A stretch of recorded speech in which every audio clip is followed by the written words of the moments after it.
Merry Christmas, everyone.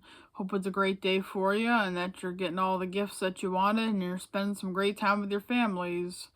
So this is the Aspie Cowboy here, and I'm back with another video. And I know it's been a while since I've made one, and I know it feels like I say that every time I make a video. I feel like a broken record, and I really am sorry. I want to make more videos. I want to have a bigger output on content, but it's just been really busy here for multiple reasons that I'm not going to get into just yet. I do have something exciting to announce soon, hopefully. I could announce it now, but I kind of want to wait at least a little while. But I do have something coming soon that is very exciting for me. And at least for now, I just wanted to make a video sharing some of my favorite Christmas memories with y'all. So I hope you enjoy that. And I've still got plenty of video ideas and stuff coming. I've still got plenty of great ideas and stuff that I want to make, but I just haven't had a lot of time. It's just been crazy. I've been kind of going through like an emotional roller coaster. There's a lot of stuff going on in the background with my family that it's just been pretty tough and hard to deal with, and sometimes I just haven't had a lot of motivation to make videos. Sometimes I feel motivated to make a video and I just don't have time because I've been busy. There's just so much going on. And but that's not the topic of the video. I just wanted to let y'all know what's going on, and hopefully it'll be getting better soon after, in January once things die down. I do have a lot of plans. I do have a lot of videos I think I'm going to be making in January. So that should be great. So I wanted to basically talk about some of my favorite Christmas stories from over the years, to spread some holiday joy. So, I've been, celebrating Christmas, and I don't know, as an adult, I don't really enjoy it as much. I feel like that's how it is for a lot of adults. To me, Christmas just feels like another day. The only difference is there aren't a lot of stores that are open. I don't really ask for any gifts. I just, I don't know what to get anyone in my family usually, because everyone in my family has everything they really need, so there's nothing we really want, so it's it's always kind of hard to get gifts for people, so that's how that is. But I wanted to think back on some of my old, favorite memories from when I was younger, and talk a little bit about them. So hope you enjoy. And yeah, I guess we'll start back in the beginning when I was a little kid, back um probably it was in the 90s, I imagine, or the well, yeah, it would have had to be, because one memory I have, it's a very early memory, was when we would come up here to Michigan, because as you know, I imagine, if you know this, I'm from Tennessee originally, and I live here in Michigan for the time being. So, but this happened back when I was a kid living in Tennessee, and we came to visit family that lives up here because most of my family lived up here in Michigan. It was just me, my parents, and my sister that lived down in Tennessee. But on our way up here, we would always stop at my grandfather's house, and he lived in Kentucky. And, he would always be our stop on our way to Michigan. We'd always stop and see him. He was on the way. And I remember, I don't remember a whole lot because it was so long ago and I was just a little kid, but I do remember us stopping at his house on Christmas, and he would always be, greet us with excitement and happiness, and he always give us a bunch of candy and stuff, and he was always just so happy and such a great person, and I think I might have talked a little bit about him in the past on my channel. If not, then I probably should, because he passed away when I was only 7 years old, and he passed in the year 2000, and I hardly got to know him. But then over the past couple years, I got to know a bit more about him. I got to, find out more about who he was as a man, as an adult, and I just really found out that I had a lot in common with him. And at that point, there were so many things I wanted to ask him and get to know with him, and I just never got that chance because I was a kid. So, I'm so happy that I still have memories of him, and I'm happy that I have that. So, yeah, we used to do that. We'd stop in and he'd give us candy and stuff, and all that fun stuff. So that was fun. One of the best memories I have about Christmas is spending time with my other grandparents, my other side of the family. and they were, we'd always stay with them. And since that side of the family has Middle Eastern roots, we would have kibbe, which is a kind of like a burger. It's like ground beef with some different spices and peppers and stuff in it. I don't know what all's in it, but I can tell you this: me and my grandmother, we used to make kibbe sometimes together. Like, if we were staying down there, or well, I guess I should say up here for a long time, then sometimes I'd get to go to the market with her, and then we'd get to, I'd get to see her pick out the meat, and we'd go shopping together and get stuff ready together. And then I'd actually help make it with her. We'd use the blender, we'd blend the onions, put the meat together, and then we'd fry it. Like that's something I really remember so much about her, is that we used to make those kibbes together. It was a lot of fun. And I miss her so much. She's a great person, a great woman. And it's been hard the past 5 years ever since she passed. Every Christmas, I'd always see her. Even when I was an adult, I'd still see her. We'd still go over and see her. Maybe not as much, but, also some fond memories. I remember the family used to come together a lot. My cousins, my aunts and uncles, and we'd all come, they'd all come over to my grandparents' house, and we'd all have dinner. And, it was just so nice. Nowadays, my family's not very, connected like they used to be. There's a lot of kind of rivalries and different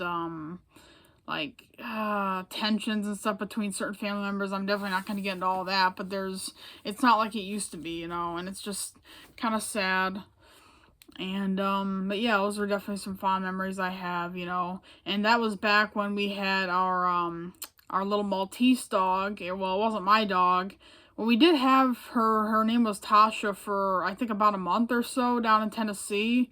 I know I'm getting into long stories, but that's me. I talk a lot. When I start talking about stuff, I talk a lot. So I guess I'll try to get through this story quick. But one time we visited, I think it was my great uncle or something. He was my grandfather's brother that I mentioned previously in the first story. It was his brother, or yeah, I don't know what he would be considered to me, uncle or something. But yeah, so he lived in Indianapolis, and so we visited him one time, and he had some dogs, and he offered us one, and we took her for a little while. And unfortunately, her previous owner before our uncle was a bad owner and did some very bad things to the dog. So unfortunately, she had a lot of trauma. So she was always scared and running around, running away from people and always hiding behind the couch. And it was always so sad. So we just couldn't take care of her that well, because she just didn't, she wasn't, she just had so many bad things happen. So we ended up giving her to my grandmother. And Tasha really opened up to my grandmother. They had a really great bond, I think. She would always, she wasn't really too scared of my grandmother. She was always, going on walks and just having a great time. So I remember a lot of good memories with Tasha on Christmas as well, and the family getting together and the dog. And it was always so nice to just, it was just such a great family gatherings, and I really miss it. I wish I could go back to the way it was, but unfortunately, time just doesn't stay still, does it? So yeah, those are some good memories for sure. Of course, I remember going to my other grandmothers. I know I've got separated grandmothers and grandparents. It's weird. But my grandmother, she was in not too far from my other grandparents' place, but she had remarried, and so I would visit her and my new grandfather, her new husband. It's weird, how things are, people getting divorced and stuff. But yeah, so we'd go and visit them, and they would always, we'd have a good time over there. I remember one of the gifts that she would always give us would be like a checkbook, but instead of checks, it would have dollar bills in them. So I think it was like probably $20 in a like a little, it looked like a checkbook, but only instead of the paper checks, it was like, you know, like $1 bills that you could just rip off. And I remember that being a really funny gift. Like, you know, it was really fun. You could just go to the store and you could just rip off the dollar bills. That was always fun. I don't know if they still have them anymore. I imagine they might, maybe, I don't know. But I think she used to get them at the bank and stuff. So that was always a lot of fun. So I had some good memories with them.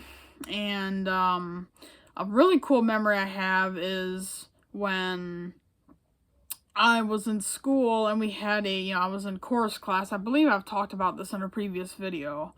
And I was in chorus class at the time, and we had a concert, a winter concert or Christmas concert type deal, and we were we had to learn Silent Night in German, Stille Nacht, I think it's called, or I think that's how you pronounce it. I can't remember the whole thing now anymore, but we had to learn Silent Night in German. We had to sing that, which was kind of weird, I guess.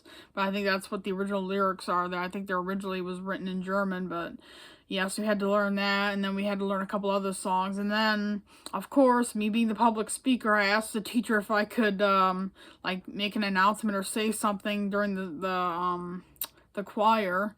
And so they let me do like a closing announcement, you know, thanking people for coming and stuff, which is so funny because that's what I do at the store that I work at. I thank people for coming and all that and wish them a Merry Christmas. So, I don't know, it's funny looking back on that. So that was always a great memory, you know, singing music and getting to do some public speaking. So that was a great memory I had. And, you know, there's one other memory that I can think of that was kind of a negative memory, but when I look back on it, it's, you know, it all turned out well. So when I first moved up here, you know, it was a whole new thing. I had to, you know, get everything switched around, and, you know, I have another disability that I haven't talked about on my channel before. I've considered it. It's kind of a different disability that I don't usually talk to anyone about. Like, the only people who really know about it is my family, but I have another disability. It's called panhypopituitarism. It's kind of a rare disability that not a lot of people know about. So, maybe if you want me to, let me know. I'll talk about it more. I'll make another video about it. But basically, the teachers told me, you know, because I was in gym class and they did swimming. You know, they went to the swimming pool and they did swimming in the PE class, and I love to swim. You know, when I was in Tennessee, I used to go to the YMCA and I'd swim all the time, and the people there always, you know, they knew how much I loved to swim. They even offered to sign me up to a swimming class, or it wasn't a swimming class, it was some type of group or something, I believe, for people who like are really hardcore swimmers. And so I didn't actually join it anyhow because we live too far away, but that's another story. But yeah, they didn't let me swim in the pool because I guess I was a liability at the time, because of my disability. They thought I could have had some kind of attack and that they couldn't save me if I drowned, which is pretty preposterous because I've never had an incident in swimming, you know. But I had to have a doctor's note, and of course at the time I don't think I had a doctor yet, so we had to, you know, get a doctor, get an appointment. So for so many times during PE class, I'd have to literally just sit on the bleachers in the swimming pool room, and I'd have to watch everyone else swim while, you know, I'd have to just be sitting there watching everyone swim, and it made me so upset and depressed, and it was like pretty painful to watch because it's like I wanted to just jump in the pool right then and there and just start swimming because I love to swim. And I remember the only thing I could do to cope or to deal with it was I mostly just started singing like Christmas songs because this was Christmas time, and so I just started singing Christmas songs that I knew, and that was like my only way of kind of coping with, you know, dealing with that, you know, not being able to swim.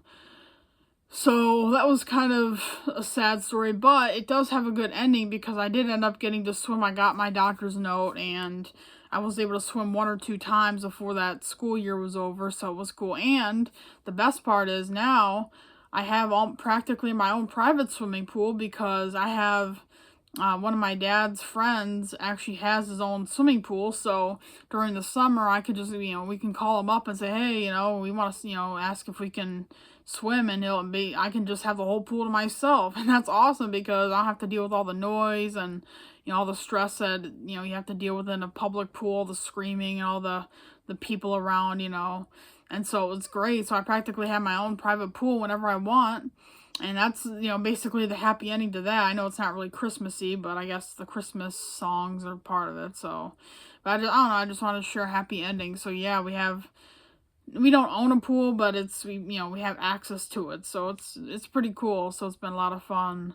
But yeah, that's pretty much the stories I could think of at the moment when it comes to Christmas stories. So, if you have any questions, if you ever want to talk to me or talk about autism, if you have any more ideas for videos, please message me anytime or write a comment, anything, I'd appreciate it.